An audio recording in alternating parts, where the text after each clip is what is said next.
제가 사순절 기간이다 보니까 어떤 말씀을 함께 나누면 좋을까 고민하다가 사순절 기간에 예수님과 관련된 말씀을 함께 나누면 더 좋겠다 하는 생각이 들어서 그러면 여러 말씀들 가운데 예수님을 나는 어떻게 생각하는가 우리가 한번 좀 생각해 보면 어떨까 하는 생각이 들었습니다. 사실 예수님에 대한 이야기 제가 너무나도 많이 들어서 또 그리고 누구보다도 더 잘 이야기할 수 있다라고 생각이 되어집니다. 그러나 정작 내가 예수님을 그렇게 잘 믿고 있다 이야기하면서도 예수님을 잘 알고 있다고 말할 수 있을까라는 생각도 들어지는 면이 있습니다. 그래서 오늘 저희가 이 말씀 통해서 하나님의 은혜를 다시금 나누고 한 주간 또 보내면서 또 이제 부활주의, 고난주간도 다가오는데 저희가 무엇보다 예수님의 은혜를 함께 나누고 생각하고 또 묵상하는 시간이 됐으면 좋겠다는 마음으로 이 말씀을 저희가 함께 나누기를 원합니다. 어떤 사람들은 그럽니다. 성경의 어떠한 내용들, 예수님과 관련된 내용들, 또 교회 생활의 일부분, 그리고 자기가 경험한 부분적인 것들 가지고 예수님에 대해서 이야기하는 경우들을 간혹 보게 됩니다. 때로는 어떤 분들은 나만을 위한 예수님으로 만들어 놓기도 하고, 때로는 내가 생각한 대로 예수님의 다른 면들은 제외하고 가둬놓은 예수님을 만들어 놓기도 하는 경우들을 보게 됩니다.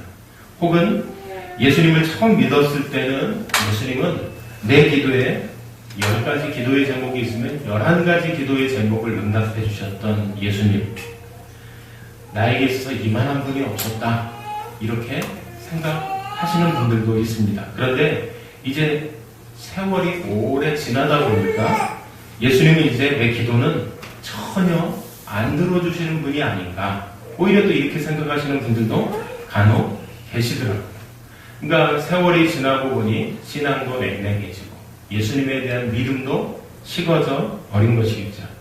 그래서 예배를 드려도 예배조차도 전혀 감동을 받지 못한 채 그저 매주 반복되어져서 예배에만 다녀가는, 예배에만 참석하는, 말씀을 들어도 전혀 감흥이 없고, 저희가 지난주 주일 오후에 찬양하면서 최근에 이렇게 찬양했던 적이 언제였을까 싶을 정도로 은혜를 제가 너무 깊은 또 감사하는 시간들이었거든요.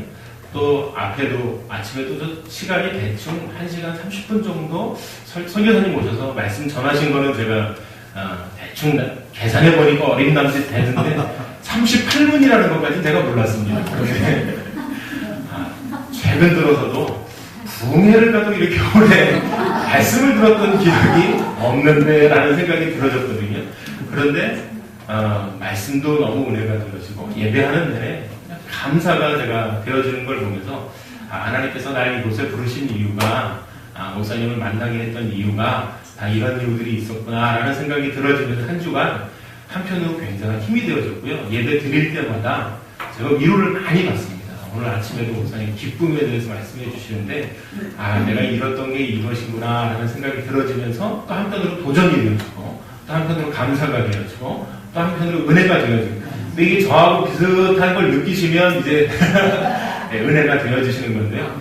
제가 지금 무슨 얘기를 하나 라는 생각이 들어주시면 이제 좀 오래 있다 보니까 좀 냉랭해지고 좀 이렇게 신앙생활도 조금 적당히 식어져 있는 상태일 수 있다는 것을 말씀드리는 겁니다. 그런데 오늘 예배를 드려도 전혀 감동이 없는 신앙생활을 하시는 분들도 있다는 겁니다. 물론 드리는 예배마다 하나님의 임재를 경험하고 하나님의 역사하심을 경험하고 말씀을 통해서 내 안에 운동력 있게 일하시는 하나님의 음성을 듣기도 하지만 그렇지 않은 분들도 있다는 거죠. 오늘 우리는 예수님께서 제자들에게 다시 물어보시는, 예수님께서 물어보셔서 이 질문이 다시금 나에게도 물어보시는 질문이 될 수 있다고 생각을 합니다. 예수님께서 제자들에게 너희는 나를 누구라 하느냐라고 하신 질문, 우리가 한번 다시 생각해 봐야 되지 않을까라고 생각이 됩니다.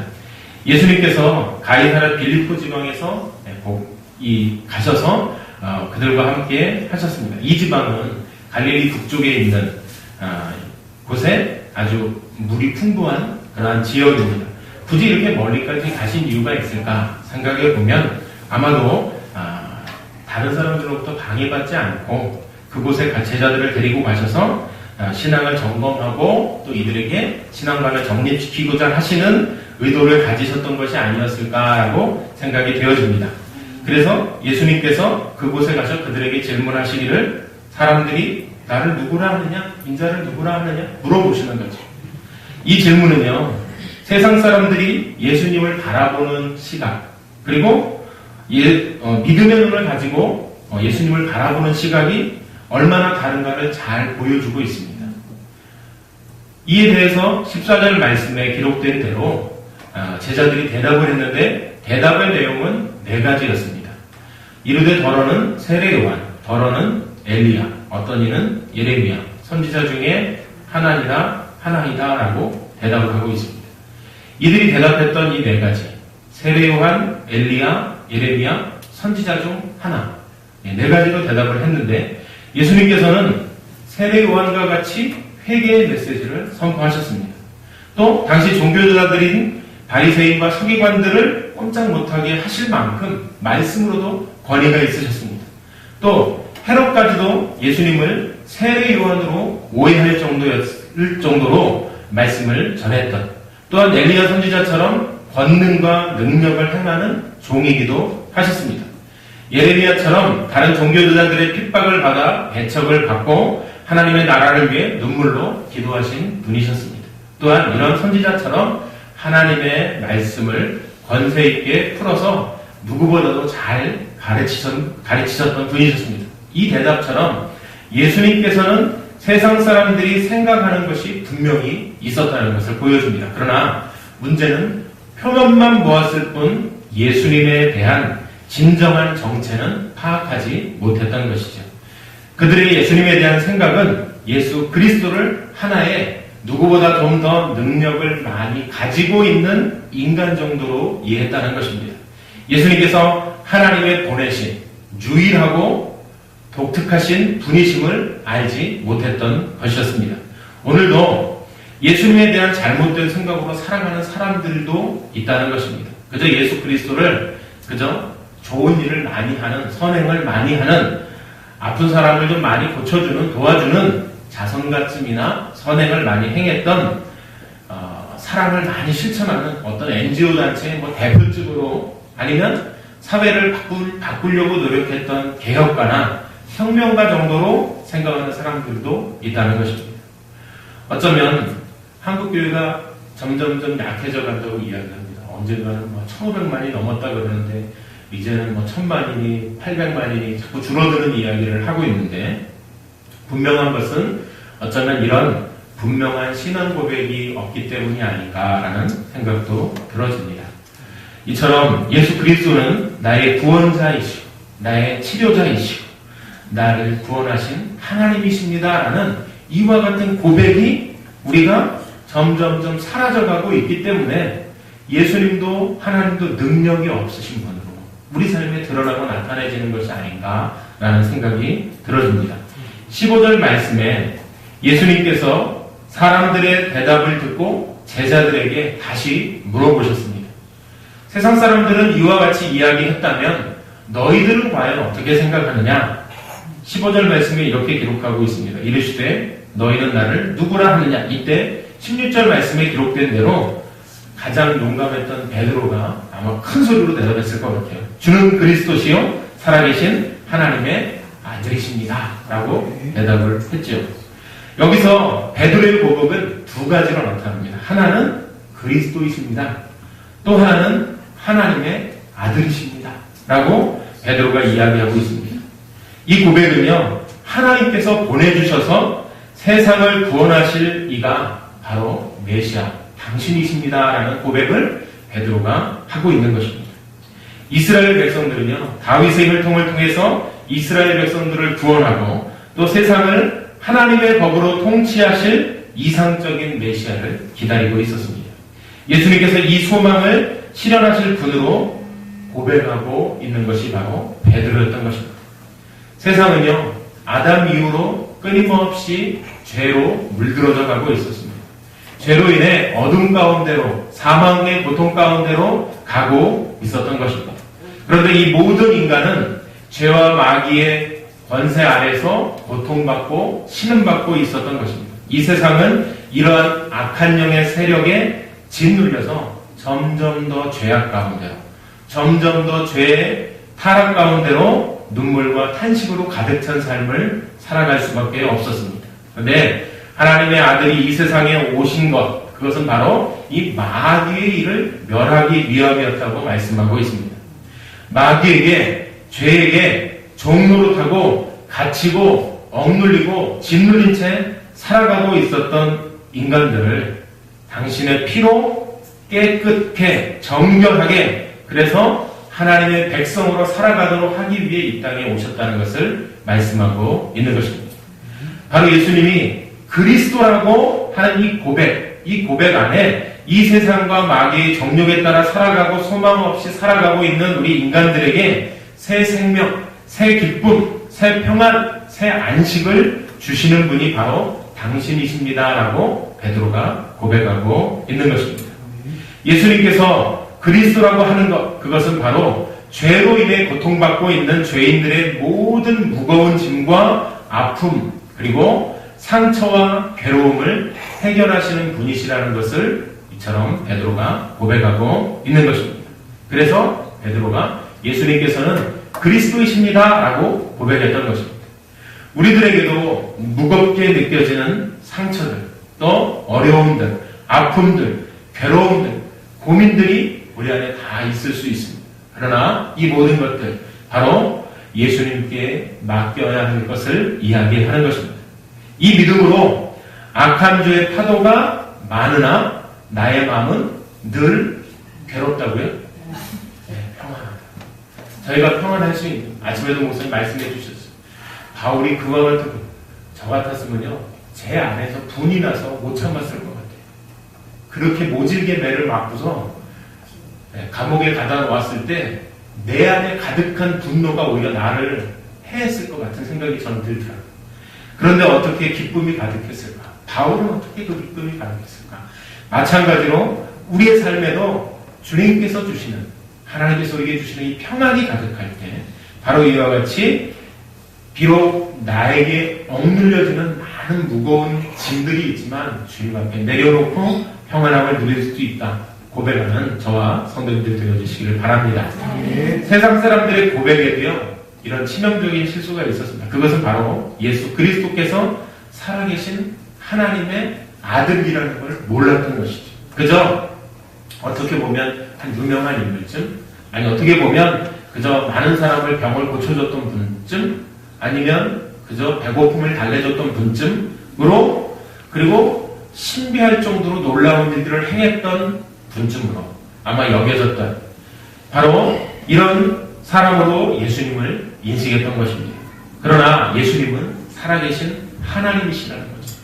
전에도 계셨고 이제도 계시고 장차 이 세상을 심판하러 오실, 바로 심판주로 오실 예수 그리스도이심을 말씀하고 있는 것입니다.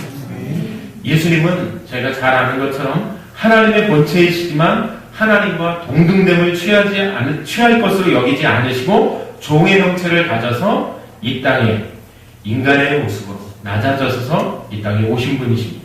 예수님은 이 세상에 비범한 한 인간 정도가 아니셨다는 것이죠. 그분은 모든 이름 위에 뛰어난 이름을 가지고 계신 분이십니다. 모든 무릎이 그 앞에 무릎 꿇고 경배하지 않으면 안 되는 살아계신 하나님이십니다. 저희가 그래서 오전에 제가 찬양하고 하나님 앞에 경배하고 얼마나 저희가 교회 규모가 작다고 찬양이 작은 건 아닙니다. 예.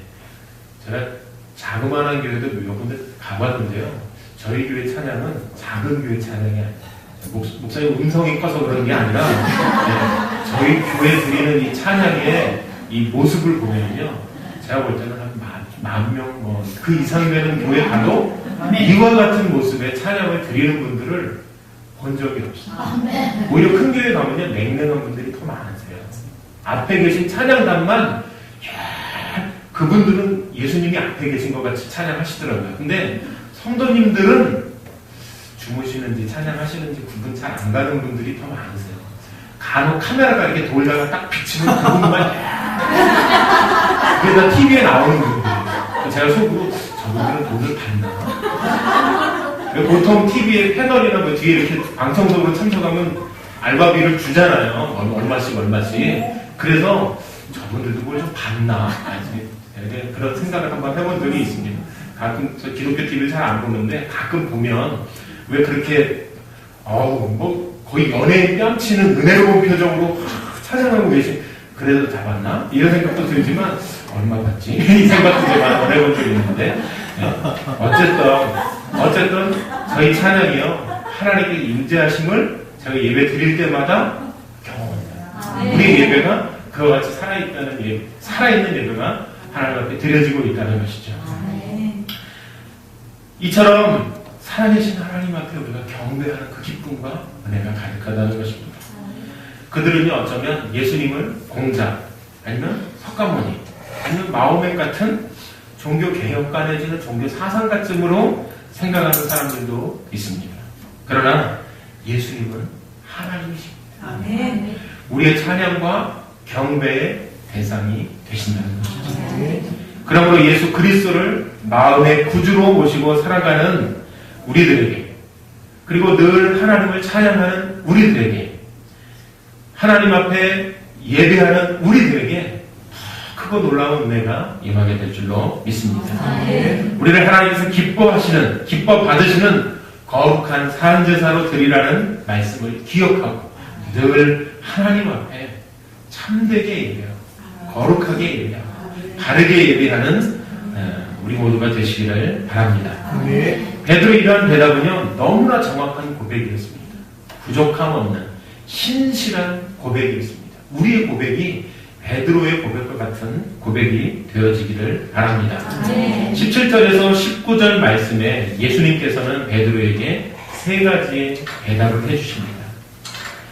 하나는 바요나 시몬아 내가 복이 있도다. 또 하나는 너는 베드로다. 그리고 이 반석 위에 내가 내 교회를 세울 것이다. 또 하나는 천국의 열쇠를 내게 주겠다라고 말씀하십니다. 17절 말씀에 베드로가 어떻게 확실한 신앙 고백을 할 수 있었는가를 잘 가르쳐 줍니다. 그것은요 베드로가 나사렛에 있는 아주 유명한 신학대학을 우수한 성적으로 박사학위 한 2-3개쯤 받은 학자였기 때문에 이런 대답을 할 수 있었을까요? 아니었습니다. 그것은 오늘 17절 말씀에 기록되어져 있는데요. 하나님의 선물입니다. 그가 많이 배워서 한 이야기도 아니었고 그가 태어날 때부터 엄청난 지능을 해요. 아인슈타인이 180이 넘는 엄청난 지능을 가지고 있었기 때문에 이런 고백을 할 수 있었던 것이 아니었습니다. 그런데 오늘 그는 이와 같은 대답 안에 예수님께서 바요나 시몬아 내가 복이 있도다라고 말씀해 주시는 것입니다. 이것을 알게 하신 것은 혈육도 아니고 하늘에 계신 내 하나님께서 깨닫게 하신 것이기 때문이라고 말씀해 주고 계십니다. 우리들에게 하나님에 대한 분명한 신앙 고백이 있다면 이것은 바로 우리가 똑똑하기 때문에 하나님 앞에 하는 고백이 되어지는 것이 아니라 그것은 우리가 믿음으로 이처럼 하나님께서 우리에게 선물로 주신 구원의 기쁨을 고백하는 것임을 이야기하고 있는 것입니다. 마찬가지로 구원은 하나님의 선물이기 때문에 우리가 하나님 앞에서 자랑할 것이 전혀 없습니다. 부족하고 연약하지만 우리에게 선물로 주셨기 때문에 간혹 아이들은 선물 주면 자랑하죠. 선물 받은 걸 가지고 와서 아빠가 준 거 뻔히 알면서도 산타 할아버지가 줬다고 하고 와서 자랑하지요. 뭐 받았다고. 자기들 친구들끼리 만나서도 성탄절 다음날 자랑하죠. 뭐 받았다. 저희도 하나님께서 주신 선물이기 때문에 자랑하죠. 주님께서 나에게 구원을 주셨죠. 기쁨을 주셨죠. 자랑하는 것이죠. 또 한 가지 18절 말씀에 이렇게 기록하고 있습니다. 또 내가 내게 이르노니 너는 베드로라. 내가 이 반석에 내 교회를 세우리니 음부의 권세가 이기지 못하리라. 우리가 이 본문 말씀을 통해서요, 예수님께서 베드로를 초대교회의 기초석과 같은 존재로 부르셨다는 걸 알 수 있습니다. 베드로요, 저희가 너무 잘 알아요. 성격이 어때요? 불같죠. 급하죠. 목회하기엔 참 안 맞았을 것 같아요. 저희 목사님처럼 좀 온유하고 음성도 좀 이렇게 부드럽고 이래야 목회 잘했을 것 같은데 성격도 급하대. 부흥사 했으면 잘했을 것 같긴 해요. 제 생각에. 부흥사 목사님들 만나면 왜 이렇게 다 성격들이 불같으시지? 물 떨어지면 막 물 갖고 오라고 소리 뭐라고 지르면 주무시다가도 깨갖고 뒤에서 물 떠다 주시던데 베드로는 이런 성격이 잘 맞았던 것 같은 생각이 들어집니다. 그럼에도 불구하고 보면 결함도 많았어요. 왜 성격이 좀 급하고 막 이런 조급하다 보면 실수들이 잦잖아요. 그런 사람들에게 나타나는 증세들이 있잖아요. 베드로도 그랬을 것 같아요. 그런데 그렇게 부족하고 결함이 많음에도 불구하고 예수님께서 어떻게 하신다고요? 초대교회 그를 통해서 세우실 것을, 교회 지도자로 세우실 것을 약속해주고 계신 말씀입니다. 사도행전을 보면 그가 정말 성령의 능력으로 지도자의 역할을 잘 감당하고 있었다는 걸 보게 됩니다. 말씀을 통해 보면 베드로의 능력으로 했나요? 아니, 성령님의 능력. 바로 하나님께서 그렇게 하신다고. 네, 앞에서도 베드로에게 말씀하셨던 건요, 그와 같은 고백이 할 수 있었던 건 하나님의 선물이었어요.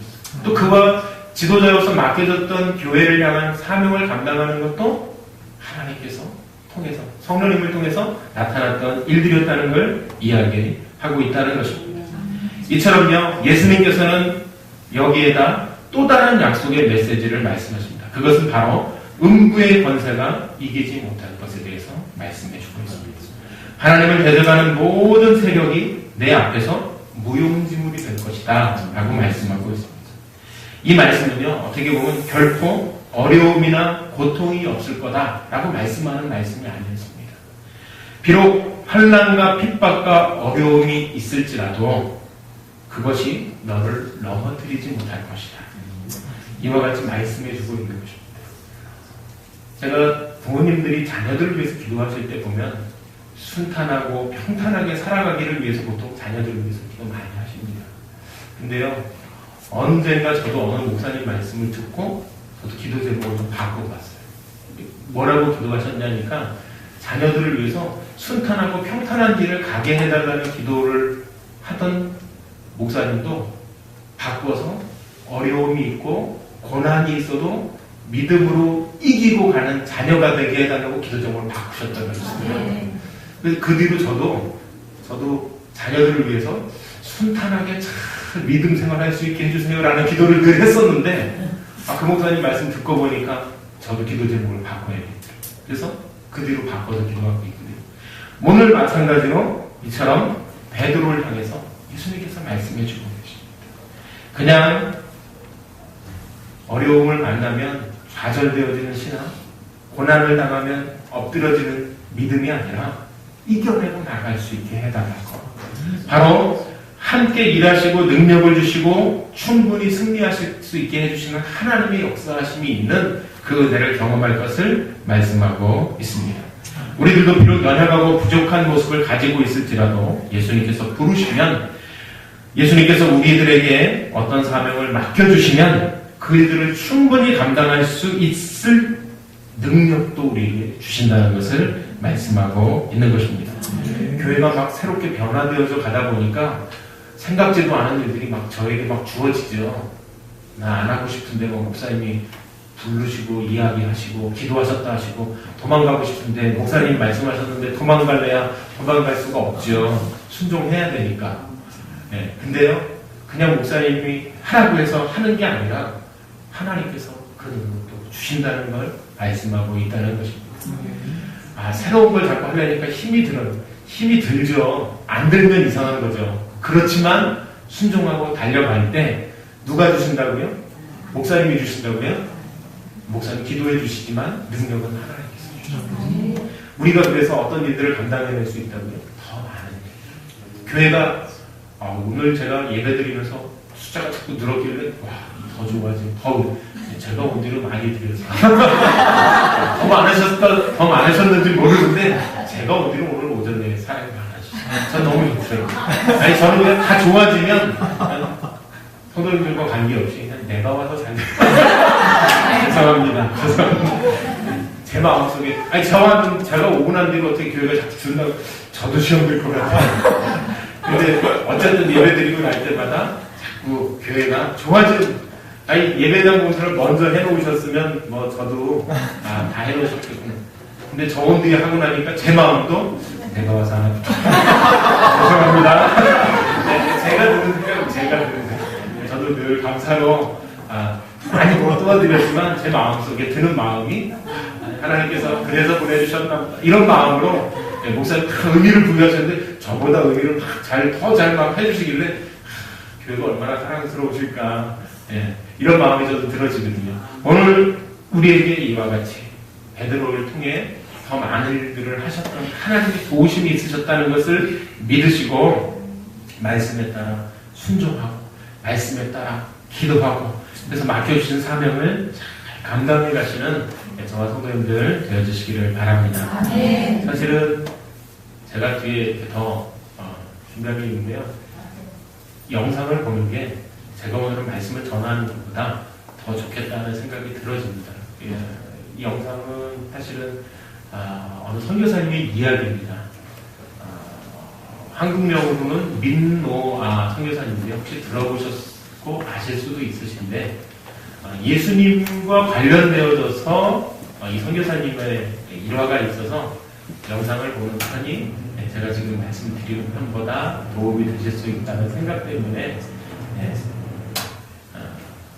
이 영상을 먼저 보시면 도움이 되실 것 같습니다.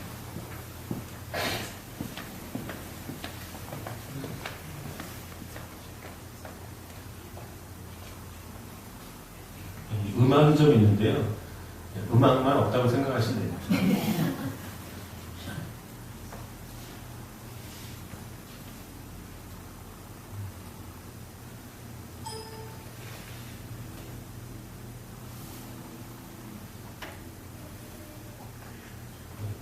충북 지역의 유일한 선교사님이셨다고 제가 얘기 들었고요. 음악이 안 나오니까 영상을 보시면서 제가 양화진에 한 10년 전쯤에 간 적이 있습니다. 10년 전에 처음 양화진에 갔을 때 선교사님 묘역이 있더라고요. 근데 갔는데 선교사님들은 묘비도 있어요. 그리고 성경 말씀도 적혀있고 언더우드가는 아주 한 지역을 차지하고 1대, 2대, 3대가 다 거기 묻혀 계시더라고요. 헐버트 선교사님은 보니까 묘비가 적어내요. 네, 그 당시에 교회가 좀 이렇게 여유가 있으셨는지 묘비가 저만하더라고요. 헐버트 선교사님 옆에서 제가 사진을 찍고 있는데 좀 지나가니까요 조그마한 돌멩이가 한 4, 50개 쭉 세워져 있어요. 제가 처음에는 뭔지 모르고 지나갔는데 거기 계신 선교사님께 제가 여쭤봤더니 이게 선교사님 아이들 묘지래요. 이름도 없고 그냥 묘 이름 돌만 세워져 있는 것도 있고 이름이 안 붙여진 채 죽은 아이들도 있어요. 여기 민노아 선교사님도 둘째 아이가 그렇게 죽었더라고요. 영상을 보시면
예수님 누구신가 물은 자의 승교사님 이야기 보셨죠? 제가 영상을 여기까지 본 이유는 이 뒤에는 저희가 찬양을 불러야 돼서 남이 불러주는 찬양보다 저희가 불러야 해서 찬송가 96장인데요. 선교사님이 이런 고통을 당하신 이후에 이 찬양을 만드셨다고 합니다. 제가 여러 번 어려울 때마다 불러보면 참 어떻게 그 상황에서 이 찬양을 이렇게 하실 수 있었을까. 네가 믿는 예수가 누구기에 이런 고통. 사실 저희가 이 과거에는 예수 믿으면 잘 됩니다. 예수 믿으면 좋은 일이 생깁니다. 이렇게 전도한 적도 있는데 선교사님으로 오셔서 계속 어려운 일만 겪으셨는데 예수 믿으면 좋은 일이 생깁니다. 예수 믿으면 가정이 복받습니다. 과연 이 선교사님이 이렇게 얘기할 수 있었을까라는 생각이 잘 들어지고 난 뒤에 어떻게 이런 찬양을 할 수 있었을까라는 생각도 들어지더라고요. 한번 저희 같이 찬양을 하나님 앞에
장수 밑에 보시면 민노아라고 적혀있죠. 성교사님 성함이 작사자로 기록이 되어져 있는 걸 볼 수 있는데요.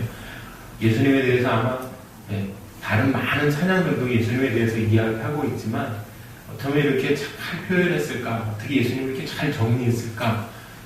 어떤 신학자도 이렇게 노래 한 편으로 정리하기가 쉽지 않을 거라는 생각이 들어지는데 이 선교사님의 삶 안에서 저로 예수님에 대해서 이야기하고 있는 것을 보게 됩니다. 제 말씀을 이제 마치려고 합니다. 저희가 제자들의 고백, 그리고 세상이 당시에 예수님을 봤던 그 고백들, 나는 과연 예수님을 어떻게 고백하고 있는가? 오늘 이 찬양을 통해서도, 또 이 선교사님의 삶을 통해서도, 말씀을 통해서도 나에게 다시 예수님께서 물으신다면 나는 어떻게 대답할 것인가? 한 주간, 또 고난주간 저희가 앞에 놓고, 부활주일 앞에 놓고 예수님에 대해서 한 번 더 묵상하고 또 기도하고 또 하나님 앞에 은혜를 구하는 시간이 되어졌으면 하는 바람으로 이 말씀을 저희가 함께 나눴습니다. 바른 신앙 고백은요, 저희가 어려울 때, 힘들 때 저희를 지켜주는 믿음의 기준이 되어진다는 걸 기억하시고요. 베드로가 이 대답 한 번으로요, 예수님께 세 가지 복의 말씀을 받았던 것처럼 우리에게도요, 주님께서 말씀해 주신 복의 삶이 있을 줄로 믿습니다. 함께 기도하시겠습니다. 사랑과 은혜가 많으신 하나님 아버지 감사합니다. 제자들에게 물으셨던 그 질문, 오늘 나에게 다시금 물어보신다면 나도 베드로와 같은 대답을 할 것인지, 아니면 내 삶에서 힘들고 어려웠던 것들만 이야기하고 머뭇거리는지 나 자신에게 다시 한번 물어보고, 내 삶에 주님께서 그리스도 되시고 하나님의 아들이시라고 고백했던 베드로의 고백이 나의 고백, 나의 신앙의 고백이 되어지는, 그래서 베드로가 믿음의 고백 가운데 예수 그리스도로부터 받았던 축복의 말씀을 들었던 것처럼 오늘 우리도 그 약속의 말씀을 받아 하나님의 신실한 자녀로 살아가는 귀한 은혜가 넘쳐나도록 하나님 축복하여 주시고 인도하여 주시옵소서. 한 주간의 삶 안에 예수 그리스도를 향한 바른 신앙의 고백 속에 흔들림 없는 기쁨과 믿음의 풍성한 은혜가 넘치는 우리 모두의 삶이 되어질 줄 믿고 감사드리며 예수님의 이름으로 기도 올려드립니다.